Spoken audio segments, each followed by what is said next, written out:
শরীরে ৫০টিরও বেশি বুলেট থাকায় কাজ করার সক্ষমতা নেই সাদ্দাম হোসেনের। বয়সের ভারে নানান রোগে রোগাক্রান্ত তার বৃদ্ধ বাবা মাও। উপার্জন না করতে পেরে সাদ্দামের চিকিৎসা তো বন্ধ রয়েছেই, জোগাড় করতে পারছেন না বাবা মায়ের ওষুধ খরচও। বাসায় আসলাম ১-১.৫ মাসে নাহান বিছনাত পড়ায়, কিন্তু কেউ আমার কোনো কিছু হেল্প করে নাই, কোনো কিছু আসেও নাই আমাকে দেখার জন্য।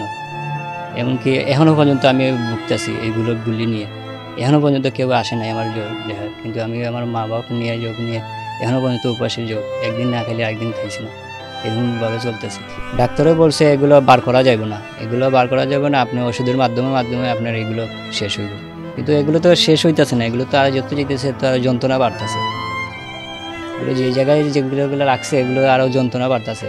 প্রত্যেকটা দিন রাতে আমার ছেলে জোর করা লাগে। সংসারে একমাত্র উপার্জনক্ষম ব্যক্তি সাদ্দাম অসুস্থ থাকায় অভাব অনটনের মাঝে দিন কাটছে সাদ্দামের স্ত্রী, সন্তান, বৃদ্ধ মা বাবা ও ভাই বোনদের। অর্থের অভাবে বন্ধ হয়ে গেছে সন্তানদের লেখাপড়াও। ওস্তাদ মনে করো রাইতে লেখা ঘুমাইতে পারে না, জ্বালা যন্ত্রণা করে, ওইলে 2 দিন বইয়া থাকে, 4 দিন এলে মনে করো দোকানও যায়, 1 দিন এলে যায়, 2 দিন বইয়া থাকে, 4 দিন এলে বইয়া থাকে। ও আর কি ওষুধ বড়ি খাওয়াইতাম পারি না, ওষুধ বড়ি খাওয়াই পারি না।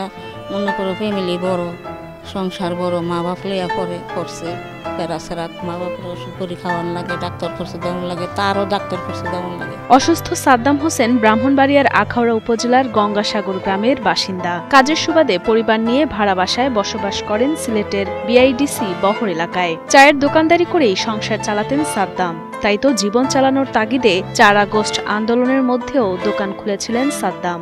সেদিন সন্ধ্যায় চারিদিকে গুলির শব্দ শুনে দোকান বন্ধ করতেই এলোপাথারি গুলিতে ছিন্ন ভিন্ন হয়ে যায় তার দোকান। সেই সাথে তার শরীরে বিদ্ধ হয় ৫০টিরও বেশি বুলেট। গুরুতর আহত অবস্থায় সাদ্দামকে হাসপাতালে নেয়ার পর অস্ত্রোপচার করে মাত্র ৩টি গুলি বের করা হলেও বাকি গুলি এখনো রয়ে গেছে তার শরীরে। ৭ তারিখে আন্দোলন সব দিকে চলতেছে, এমন সময় আমি দোকানটা আটাই দিছি। দোকানটা পুরোপুরি শুধুমাত্র শাটারটা লাগাইতাম।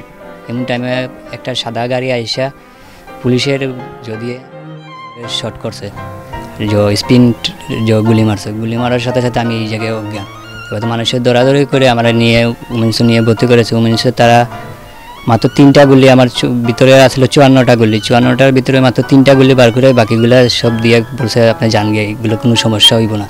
এখন পর্যন্ত আমি এগুলো নিয়ে ভুগতেছি। সেই থেকে এখনো তীব্র ব্যথায় দিনরাত কাটছে সাদ্দামের। উন্নত চিকিৎসা করাতে ও পরিবার নিয়ে ভালোভাবে বেঁচে থাকতে সরকার ও বিত্তবানদের কাছে সাহায্যের অনুরোধ জানান অসহায় সাদ্দাম।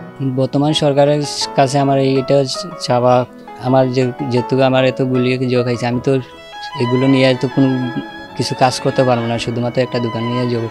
আর্থিক তাদের যদি কোনো আর্থিক যদি সহযোগিতা যদি দেয়, তাহলে আমি মনে করি একটু আমার মা বাপ নিয়ে, আমার সংসার নিয়ে একটু চলতে পারে সুন্দর।